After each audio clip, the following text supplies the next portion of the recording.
KTN Maharashtra news मध्ये आपले हार्दिक स्वागत। आपण पाहत आहात केटीएन महाराष्ट्र न्यूज। काही ठळक बातमी। संतप्त धरण विरोधक शेतकऱ्यांनी निम पैनगंगा प्रकल्पाचे काम बंद पाडले। चिमटा धरण विरोधकांनी धरणाचे काम पाडले बंद।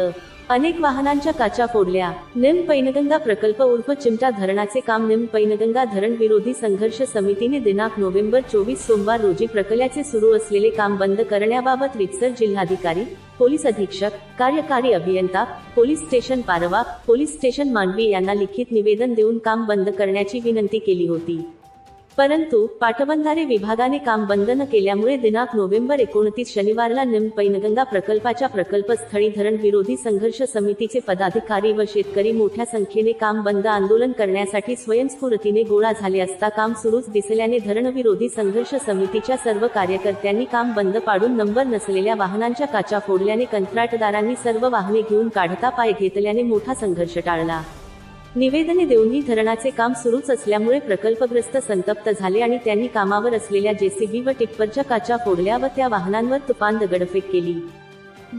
28 नोव्हेंबरला माननीय मुख्यमंत्री देवेंद्र फडणवीस हे यवतमाळ येथे आले असता धरण विरोधी समितीच्या कार्यकर्त्यांसोबत चर्चा केली असता त्यांनी मी आर्णी व किनवट विधानसभा प्रचारादरम्यान प्रकल्पाबाबतचे आश्वासन दिले होते त्यावर मी कायम असल्याचे धरण विरोधी समितीला सांगितले।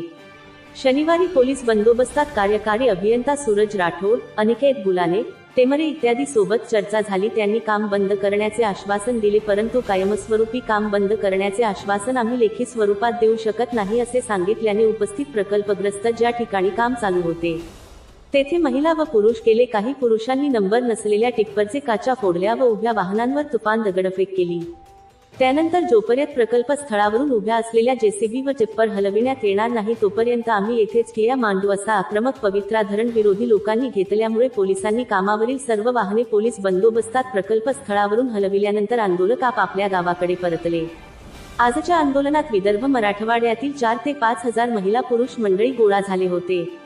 आजच्या आंदोलनात धरण विरोधी संघर्ष समितीचे प्रल्हादराव पाटील जगताप, मुबारक तवल, बंडूसिंग नाईक, विजय पाटील राऊत, प्रल्हादराव गावंडे सर, बंटी पाटील जोमदे, जयराम मिश्रा, गजानन डाखोरे, डॉ.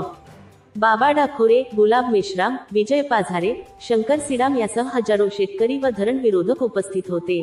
परिसरातील घडामोडी पाहण्यासाठी पाहत रहा KTN Maharashtra news. Channel subscribe करा, लाईक करा व पुढील ग्रुपवर शेअर करा।